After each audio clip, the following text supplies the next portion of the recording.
प्यारे विद्यार्थियों, PL SQL का मतलब है procedural language structured query language.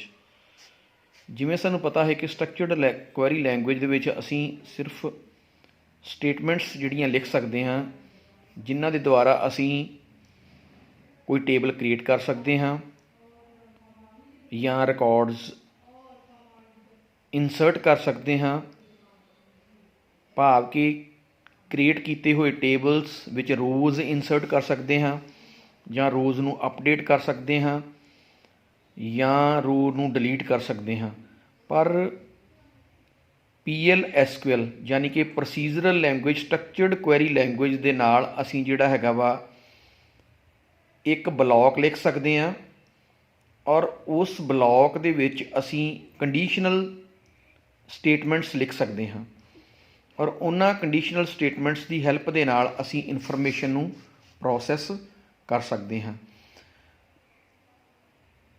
PL SQL they block दे विच असीं स्ट्रक्चर्ड क्वेरी लैंग्वेज दीयां स्टेटमेंट्स एक जां एक तो वधेरे लिख सकते हाँ अते उन्हां दी हैल्प दे नाल ऑपरेशनस परफॉर्म कर सकते हाँ अते रिजल्ट्स जिहड़े हैगे आ वो प्राप्त कर सकते हाँ।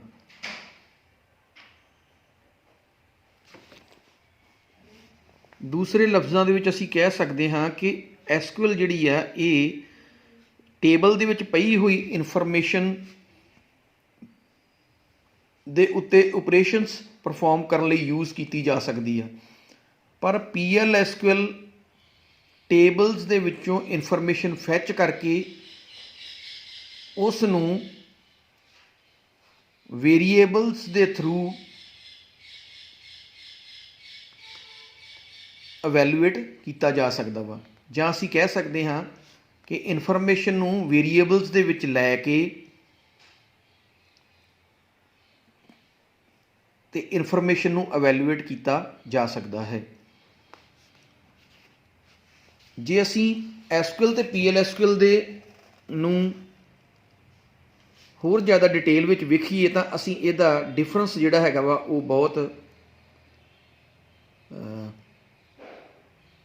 डिटेल दे विच देख सकते हैं। जिस तरह जिहड़ी SQL हुंदी है इहदे कोल कोई भी प्रोसीजरल कैपेबिलिटी नहीं हुंदी, भाव कि इहदे विच कोई भी कंडीशनल चैकिंग या कोई लूपिंग या कोई ब्रांचिंग जिहड़ी है वो नहीं लाई जा सकती।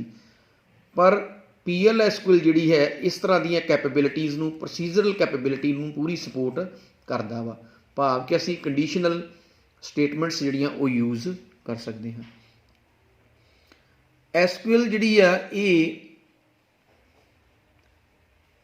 स्टेटमेंट ओरैकल इंजन नूं एक समय एक ही भेजी जा सकती आ ते ओरैकल सर्वर जिहड़ा वा वो रिसोर्स नूं ओपन करदा वा, फिर स्टेटमेंट का जवाब दिंदा वा ते फिर जिहड़ा रिसोर्स है उन्होंने क्लोज कर दिंदा वा। इस तरीके दे नाल जिहड़ी नैटवर्क ट्रैफिक आ वो ज़्यादा हो जाती है ते प्रोसैसिंग जिहड़ी है वो स्लो हो जाती है। पर PL SQL दे केस दे विच नंबर ऑफ स्टेटमेंट्स जिहड़ियां हुंदियां वो एक ही वारी ब्लॉक दे विच जांदियां वा ते ओरैकल सर्वर जिहड़ा हैगा वा रिसोर्स नूं ओपन करदा वा और उन्हां स्टेटमेंट्स नूं एग्जीक्यूट करके जिहड़े रिजल्ट्स आ वो वापस दिंदा वा ते जिहड़ा वा फिर रिसोर्स नूं क्लोज कर दिंदा वा। इस तरह जिहड़ी नैटवर्क ट्रैफिक हुंदी आ वो बिल्कुल घट जांदी है। हुण जे SQL की गल करिए तो इहदे विच साडे कोल कोई इहो जी प्रोविजन नहीं हैगी कि असीं एरर्स जां एक्सैप्शनस जिहड़ियां हैगियां वा उन्हां नूं असीं हैंडल कर सकीए। जदों असीं SQL स्टेटमेंट्स नूं एग्जीक्यूट करदे हां, अगर SQL स्टेटमेंट फेल हो जाती है तो ओरैकल इंजन कोई जिहड़ा वा एरर मैसेज जिहड़ा हैगा वा वो रेज़ करदा वा। पर PL SQL दे विच जिहड़ा हैगा वा एक्सैप्शन जां एरर नूं हैंडल करने लई असीं ब्लॉक लिख सकते हैं, जिहदे विच अगर कोई एरर रेज़ हुंदी है तो उन्होंने हैंडल कर लिया जाता वा, पर जिहड़ा प्रोग्राम हुंदा PL SQL दा वो फेल नहीं हुंदा। SQL जिहड़ी है PL SQL स्टेटमेंट्स नूं सपोर्ट्स नहीं करती, पर PL SQL जिहड़ी हैगी है ये SQL स्टेटमेंट्स नूं सपोर्ट करती है। SQL दे विच असीं इंटरमीडिएट रिजल्ट्स किते स्टोर नहीं कर सकते, पर PL SQL दे विच जिहड़े हैगे आ SQL स्टेटमेंट्स नूं यूज़ करके ਇਨਫੋਰਮੇਸ਼ਨ ਨੂੰ ਟੇਬਲਸ ਦੇ ਵਿੱਚ ਫੈਚ ਕੀਤਾ ਜਾਂਦਾ ਵਾ ਔਰ ਉਹਨਾਂ ਨੂੰ ਜਿਹੜਾ ਹੈਗਾ ਵੇਰੀਏਬਲਸ ਦੇ ਵਿੱਚ ਸਟੋਰ ਕਰ ਲਿਆ ਜਾਂਦਾ ਤੇ ਉਹ ਵੇਰੀਏਬਲ ਬਲੌਕ ਦੇ ਵਿੱਚ ਕਿਤੇ ਵੀ ਯੂਜ਼ ਕੀਤਾ ਜਾ ਸਕਦਾ। ਭਾਵ ਕਿ ਜਿਹੜੇ ਇੰਟਰਮੀਡੀਏਟ ਰਿਜ਼ਲਟਸ ਹੁੰਦੇ ਆ ਉਹਨਾਂ ਨੂੰ ਅਸੀਂ ਵੇਰੀਏਬਲਸ ਦੇ ਵਿੱਚ ਸਟੋਰ ਕਰ ਲੈਂਦੇ ਹਾਂ, ਫਿਰ ਉਹਨਾਂ ਨੂੰ ਅਸੀਂ ਡਿਸਪਲੇ ਕਰਾ ਸਕਦੇ ਹਾਂ। ਜੇ ਅਸੀਂ PLSQL ਦੀਆਂ ਐਡਵਾਂਟੇਜਸ ਦੇ ਬਾਰੇ ਗੱਲ ਕਰੀਏ ਤਾਂ PLSQL ਦੀਆਂ ਸਾਨੂੰ ਬਹੁਤ ਜ਼ਿਆਦਾ ਐਡਵਾਂਟੇਜਸ ਹੈਗੀਆਂ ਵਾ। ਜਿਸ ਤਰ੍ਹਾਂ ਜਿਹੜਾ ਅਸੀਂ PLSQL ਦੇ ਵਿੱਚ ਕੋਡ ਬਲੌਕ ਲਿਖਦੇ ਹਾਂ ਉਹ ਪੋਰਟੇਬਲ ਹੁੰਦਾ ਹੈ, ਭਾਵ ਕਿ ਇੱਕ ਮਸ਼ੀਨ ਤੋਂ ਦੂਸਰੀ ਮਸ਼ੀਨ 'ਤੇ ਉਸ ਨੂੰ ਪੋਰਟ ਕੀਤਾ ਜਾ ਸਕਦਾ ਹੈ ਔਰ ਉਹ ਜਿਹੜਾ ਇੱਕ ਮਸ਼ੀਨ 'ਤੇ ਜਿਸ ਤਰੀਕੇ ਦੇ ਨਾਲ ਵਰਕਿੰਗ ਕਰੇਗਾ ਦੂਸਰੀ ਮਸ਼ੀਨ ਉੱਤੇ ਵੀ ਉਹ ਸਿਮਿਲਰਲੀ ਵਰਕਿੰਗ ਕਰੇਗਾ ਬਿਨਾਂ ਕਿਸੇ ਐਰਰ ਤੋਂ।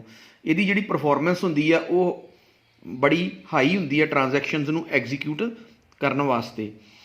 PLSQL ਦੇ ਵਿੱਚ ਅਸੀਂ ਡੈਕਲੇਰੇਸ਼ਨਸ ਕਰ ਸਕਦੇ ਹਾਂ, ਭਾਵ ਕਿ ਵੇਰੀਏਬਲਸ ਦੀਆਂ ਡੈਕਲੇਰੇਸ਼ਨ, ਕੌਂਸਟੈਂਟਸ ਦੀਆਂ ਡੈਕਲੇਰੇਸ਼ਨਸ, ਅਤੇ ਉਹਨਾਂ ਦੀ ਹੈਲਪ ਦੇ ਨਾਲ ਅਸੀਂ ਆਬਜੈਕਟਸ ਦੀਆਂ ਜਿਹੜੀਆਂ ਵੈਲਿਊਜ਼ ਹੈਗੀਆਂ ਉਹਨਾਂ ਨੂੰ ਮੈਨੂਪੂਲੇਟ ਕਰ ਸਕਦੇ ਹਾਂ, ਭਾਵ ਕਿ ਇਨਫੋਰਮੇਸ਼ਨ ਡਿਲੀਟ ਕੀਤੀ ਜਾ ਸਕਦੀ ਆ ਜਾਂ ਜਿਹੜੇ ਹੈਗੇ ਆ ਮਲਟੀਪਲੀਕੇਸ਼ਨ, ਸਬਟਰੈਕਸ਼ਨ, ਐਡੀਸ਼ਨ, ਇਸ ਤਰ੍ਹਾਂ ਦੇ ਆਪਰੇਸ਼ਨਸ ਜਿਹੜੇ ਆ ਉਹ ਪਰਫੋਰਮ ਕੀਤੇ ਜਾ ਸਕਦੇ ਆ। ਇਸ ਤਰੀਕੇ ਦੇ ਨਾਲ ਅਸੀਂ PLSQL ਦੇ ਵਿੱਚ ਜਿਹੜੇ ਹੈਗੇ ਆ ਪ੍ਰੋਸੀਜਰਸ ਅਤੇ ਫੰਕਸ਼ਨਸ ਜਿਹੜੇ ਹੈਗੇ ਆ ਲਿਖ ਸਕਦੇ ਹਾਂ ਅਤੇ ਉਹਨਾਂ ਨੂੰ ਕਿਸੇ ਵੀ ਮੇਨ ਪ੍ਰੋਗਰਾਮ ਤੋਂ ਕਾਲ ਕਰ ਸਕਦੇ ਹਾਂ। ਇਸ ਤਰ੍ਹਾਂ ਅਸੀਂ ਪੈਕੇਜ ਜਿਹੜੇ ਹੈਗੇ ਉਹ ਲਿਖ ਸਕਦੇ ਹਾਂ। ਪੈਕੇਜ ਕੀ ਹੁੰਦਾ ਵਾ? It contains procedures and functions, ਅਤੇ ਅਸੀਂ ਪੈਕੇਜ ਦੀਆਂ ਜਿਹੜੀਆਂ ਲਾਇਬ੍ਰੇਰੀਜ਼ ਆ ਉਹ ਫਾਰਮ ਅਪ ਕਰ ਸਕਦੇ ਹਾਂ।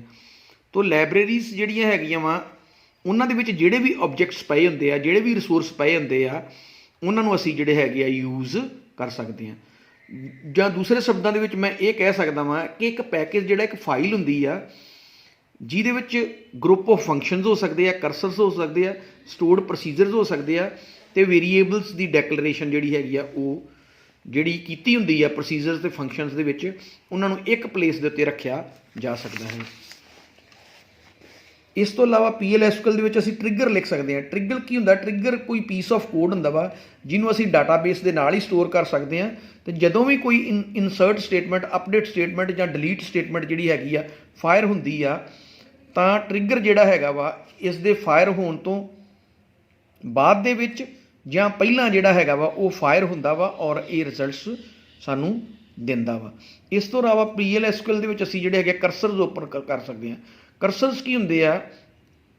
ਇਹ ਵਰਕ ਪਲੇਸਿਸ ਹੁੰਦੀਆਂ ਜਾਂ ਮੈਮਰੀਜ਼ ਹੁੰਦੀਆਂ ਵਾ ਜਿਹਨਾਂ ਨੂੰ ਅਸੀਂ ਨਾਮ ਦੇ ਕੇ ਅਤੇ ਉਹਨਾਂ ਦੇ ਵਿੱਚ ਇਨਫੋਰਮੇਸ਼ਨ ਫੈਚ ਕਰ ਸਕਦੇ ਹਾਂ ਔਰ ਉਸ ਇਨਫੋਰਮੇਸ਼ਨ ਨੂੰ ਅਸੀਂ ਮੈਨੂਪੂਲੇਟ ਕਰ ਸਕਦੇ ਹਾਂ। ਹੁਣ PLSQL ਜਿਹੜੀ ਹੈਗੀ ਇਹ SQL ਸਟੇਟਮੈਂਟਸ ਨੂੰ ਜਿਹੜਾ ਹੈਗਾ ਵਾ ਸਪੋਰਟ ਕਰਦੀ ਆ। SQL ਸਟੇਟਮੈਂਟਸ ਨੂੰ ਅਸੀਂ PLSQL ਦੇ ਵਿੱਚ ਯੂਜ਼ ਕਰਕੇ ਅਸੀਂ ਡਾਟਾ ਜਿਹੜਾ ਹੈਗਾ ਵਾ ਉਹਨੂੰ ਮੈਨੂਪੂਲੇਟ ਕਰ ਸਕਦੇ ਹਾਂ, ਭਾਵ ਕਿ ਅਸੀਂ ਜਿਹੜੀ ਹੈਗੀ ਆ ਇਨਫੋਰਮੇਸ਼ਨ ਨੂੰ ਮੋਡੀਫਾਈ ਕਰ ਸਕਦੇ ਹਾਂ ਜਾਂ ਡਿਲੀਟ ਕਰ ਸਕਦੇ ਹਾਂ ਜਾਂ ਨਵੀਂ ਇਨਫੋਰਮੇਸ਼ਨ ਜਿਹੜੀ ਆ ਉਹ ਇਨਸਰਟ ਕਰ ਸਕਦੇ ਹਾਂ। ਜੇ ਅਸੀਂ PLSQL ਦੇ ਆਰਕੀਟੈਕਚਰ ਦੀ ਗੱਲ ਕਰੀਏ ਤਾਂ PLSQL ਦਾ ਆਰਕੀਟੈਕਚਰ ਕੁਝ ਇਸ ਤਰ੍ਹਾਂ ਦਾ ਹੁੰਦਾ ਵਾ ਕਿ ਫਰੰਟ ਐਂਡ ਦੇ ਉੱਤੇ ਸਾਨੂੰ ਪਤਾ ਵਾ ਕਿ ਜਦੋਂ ਅਸੀਂ Oracle ਯੂਜ਼ ਕਰਦੇ ਹਾਂ ਤਾਂ ਅਸੀਂ ਡਿਵੈਲਪਰ 2000 ਦੇ ਵਿੱਚ ਐਪਲੀਕੇਸ਼ਨ ਪ੍ਰੋਗਰਾਮਸ ਜਿਹੜੇ ਹੈਗੇ ਆ ਉਹ ਡਿਵੈਲਪ ਕਰ ਸਕਦੇ ਹਾਂ।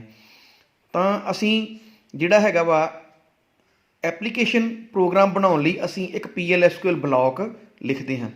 PLSQL ਬਲੌਕ ਦੇ ਵਿੱਚ ਅਸੀਂ ਜਿਹੜੀਆਂ ਹੈਗੀਆਂ SQL ਸਟੇਟਮੈਂਟਸ ਨੂੰ ਲਿਖ ਸਕਦੇ ਹਾਂ, ਜਾਂ ਇਸ ਤਰ੍ਹਾਂ ਕਹਿ ਸਕਦੇ ਹਾਂ ਕਿ number of SQL statements can be written into A PLSQL block. ਇਹ ਜਿਹੜਾ ਪੂਰਾ PLSQL ਬਲੌਕ ਹੁੰਦਾ ਵਾ ਕਿਸੇ ਪਰਪਜ਼ ਨੂੰ, ਕਿਸੇ ਪ੍ਰੋਬਲਮ ਨੂੰ ਸੋਲਵ ਕਰਨ ਲਈ ਲਿਖਿਆ ਹੁੰਦਾ ਵਾ। ਇਹ PLSQL ਬਲੌਕ ਜਿਹੜਾ ਹੈਗਾ Oracle ਸਰਵਰ ਨੂੰ ਜਾਂਦਾ ਵਾ। Oracle ਸਰਵਰ ਕੀ ਹੈਗਾ? Oracle ਸਰਵਰ ਇੱਕ ਸੌਫਟਵੇਅਰ ਹੈਗਾ ਵਾ ਜਿਹੜਾ PLSQL ਸਟੇਟਮੈਂਟਸ ਨੂੰ ਐਗਜ਼ੀਕਿਊਟ ਕਰਦਾ ਵਾ। ਇਸ ਨੂੰ ਅਸੀਂ PLSQL ਇੰਜਨ ਵੀ ਕਹਿ ਸਕਦੇ ਹਾਂ, ਕਹਿੰਦੇ ਹਾਂ।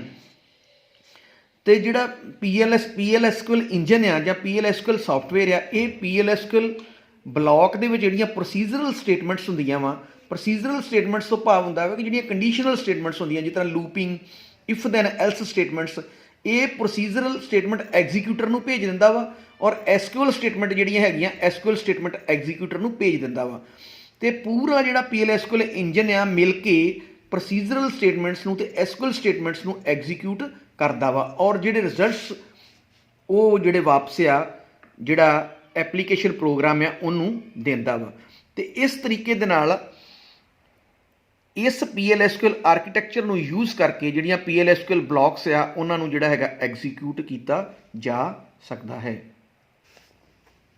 ਅਗਲੀ ਗੱਲ ਆ ਜਾਂਦੀ ਹੈ ਕਿ PLSQL ਲੈਂਗੁਏਜ ਦਾ ਸਟਰਕਚਰ ਕਿਹੋ ਜਿਹਾ ਹੁੰਦਾ ਹੈ। ਕਿਉਂਕਿ ਸਟਰਕਚਰ ਦੀ ਜਦੋਂ ਅਸੀਂ ਗੱਲ ਕਰਦੇ ਹਾਂ ਤਾਂ ਅਸੀਂ ਇਹ ਦੇਖਦੇ ਹਾਂ ਕਿ ਅਸੀਂ ਵੇਰੀਏਬਲਸ ਨੂੰ ਕਿੱਥੇ ਡਿਕਲੇਅਰ ਕਰਨਾ, ਕੌਂਸਟੈਂਟਸ ਨੂੰ ਕਿੱਥੇ ਡਿਕਲੇਅਰ ਕਰਨਾ, ਜਾਂ ਜਿਹੜੇ ਪ੍ਰੋਸੀਜਰਸ ਜਿਹੜੇ ਫੰਕਸ਼ਨਸ ਹੈਗੇ ਆ ਉਹਨਾਂ ਦੀ ਅਸੀਂ ਡੈਕਲੇਰੇਸ਼ਨ ਕਿੱਥੇ ਕਰਨੀ ਆ।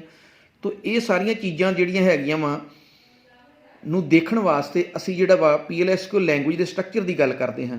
ਜੇ ਅਸੀਂ PLSQL ਲੈਂਗੁਏਜ ਦੇ ਸਟਰਕਚਰ ਦੀ ਗੱਲ ਕਰੀਏ ਤਾਂ PLSQL ਲੈਂਗੁਏਜ ਦਾ ਸਟਰਕਚਰ ਸਾਡੇ ਕੋਲ ਇਸ ਤਰ੍ਹਾਂ ਦਾ ਹੁੰਦਾ ਵਾ, ਜਿਸ ਤਰ੍ਹਾਂ ਇਹਦੇ ਵਿੱਚ ਡਿਕਲੇਅਰ ਸੈਕਸ਼ਨ ਹੁੰਦਾ ਵਾ। ਡਿਕਲੇਅਰ ਦੇ ਵਿੱਚ ਅਸੀਂ ਜਿਹੜਾ ਹੈਗਾ ਵੇਰੀਏਬਲਸ, ਕੌਂਸਟੈਂਟਸ ਅਤੇ ਜਿਹੜੀਆਂ PLSQL ਪ੍ਰੋਸੀਜਰਸ ਅਤੇ ਫੰਕਸ਼ਨਸ ਹੈਗੇ ਉਹਨਾਂ ਦੀਆਂ ਡੈਕਲੇਰੇਸ਼ਨਸ ਕਰ ਸਕਦੇ ਹਾਂ। ਔਰ ਅਗਲਾ ਜਿਹੜਾ ਹੁੰਦਾ ਵਾ ਬਿਗਿਨ ਸੈਕਸ਼ਨ ਹੁੰਦਾ। ਬਿਗਿਨ ਦੇ ਵਿੱਚ ਅਸੀਂ ਜਿਹੜਾ ਹੈਗਾ ਵਾ ਅਸੀਂ ਉਹ ਕੋਡ ਲਿਖਦੇ ਹਾਂ ਜਿਹੜਾ ਐਗਜ਼ੀਕਿਊਟ ਹੁੰਦਾ ਵਾ ਬਲੌਕ ਦੇ ਅੰਦਰ ਔਰ ਸਾਨੂੰ ਰਿਜ਼ਲਟਸ ਦਿੰਦਾ ਵਾ। ਇਸ ਤੋਂ ਇਲਾਵਾ ਜਿਹੜਾ ਅਗਲਾ ਸੈਕਸ਼ਨ ਹੁੰਦਾ ਐਕਸੈਪਸ਼ਨ। ਐਕਸੈਪਸ਼ਨ ਦਾ ਮਤਲਬ ਹੁੰਦਾ ਵਾ ਕਿ ਐਰਰ ਹੈਂਡਲਿੰਗ ਬਲੌਕ। ਇਹਦੇ ਵਿੱਚ ਅਸੀਂ ਐਕਸੈਪਸ਼ਨਲ ਹੈਂਡਲਿੰਗ ਟੈਕਨੀਕਸ ਨੂੰ ਯੂਜ਼ ਕਰਕੇ ਕੋਡ ਲਿਖ ਸਕਦੇ ਹਾਂ, ਜਿਹੜਾ ਅਗਰ ਕੋਈ ਐਰਰ ਰੇਜ਼ ਹੁੰਦੀ ਆ ਅਤੇ ਉਹਨੂੰ ਜਿਹੜਾ ਹੈਗਾ ਵਾ ਹੈਂਡਲ ਕਰ ਲਿਆ ਜਾਂਦਾ ਵਾ ਤਾਂ ਕਿ ਸਾਡਾ PLSQL ਬਲੌਕ ਫੇਲ ਨਾ ਹੋ ਜਾਵੇ। ਅਤੇ ਇਸ ਤਰੀਕੇ ਦੇ ਨਾਲ ਅਸੀਂ ਕਹਿ ਸਕਦੇ ਹਾਂ ਕਿ ਜਿਹੜਾ PLSQL ਦਾ ਜਿਹੜਾ ਸਟਰਕਚਰ ਆ ਉਹ ਇਸ ਤਰ੍ਹਾਂ ਹੁੰਦਾ ਵਾ। ਡਿਕਲੇਅਰ, ਜਿਹਦੇ ਵਿੱਚ ਅਸੀਂ ਵੇਰੀਏਬਲਸ ਅਤੇ ਕੌਂਸਟੈਂਟਸ ਡਿਕਲੇਅਰ ਕਰਦੇ ਹਾਂ। Begin, process SQL statements, exception, error handlers ਲਿਖਦੇ ਹਾਂ ਅਤੇ ਫਿਰ ਅਸੀਂ ਉਹਦਾ ਐਂਡ ਕਰ ਦਿੰਦੇ ਹਾਂ।